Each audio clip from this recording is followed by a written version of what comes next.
this is what everyone has been waiting on this morning. Judge McAfee ruled on the Fani Willis disqualification hearing. NBC reported on it, and this is what they have to say. A judge in Georgia just ruled that Fulton County District Attorney Fani Willis, who brought Georgia's election interference case against Trump, can stay on the case, but with big conditions after a motion was made to disqualify her. It comes following accusations she had an improper relationship with a special prosecutor she hired for the case. Willis and that prosecutor have acknowledged a relationship but denied anything improper. I want to get right to our senior legal correspondent, Laura Jarrett.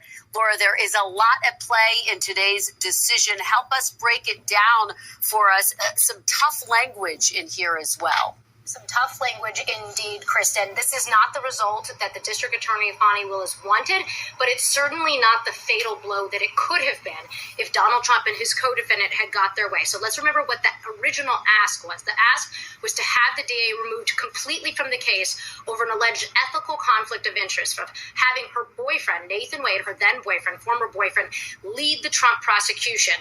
Trump and his co-defendants had alleged that there was a financial entanglement, that the two were taking lavish vacations together, and that was all while the time that the state was actually paying his salary. That was the conflict that was alleged. As you come on to the page, kindly hit the like bell and subscribe to the channel if you have not done so as yet. Thank you.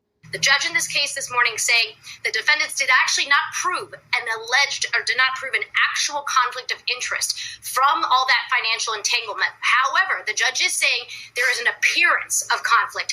Given how all of this played out, given all of the evidence that came out during the days-long hearing there in Georgia, the judge is saying the DA essentially has two options now, as you laid out, Kristen.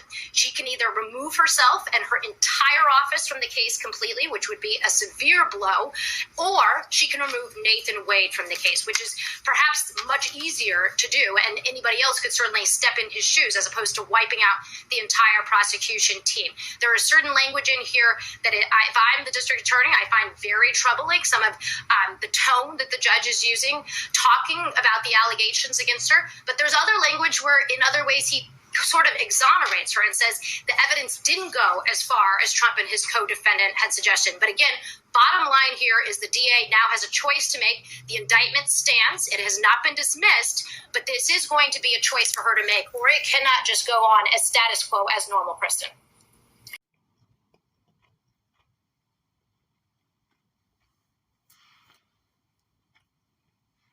Some people might think Judge McAfee caved in, while others might think he straddled the fence. And yet another group might think he did not complete his assignment. But whatever side you're on, bear in mind this was not an easy decision for him to make. He is a young judge, and had this enormous responsibility of bringing in a verdict on Fani Willis' disqualification hearing, whether or not she can remain.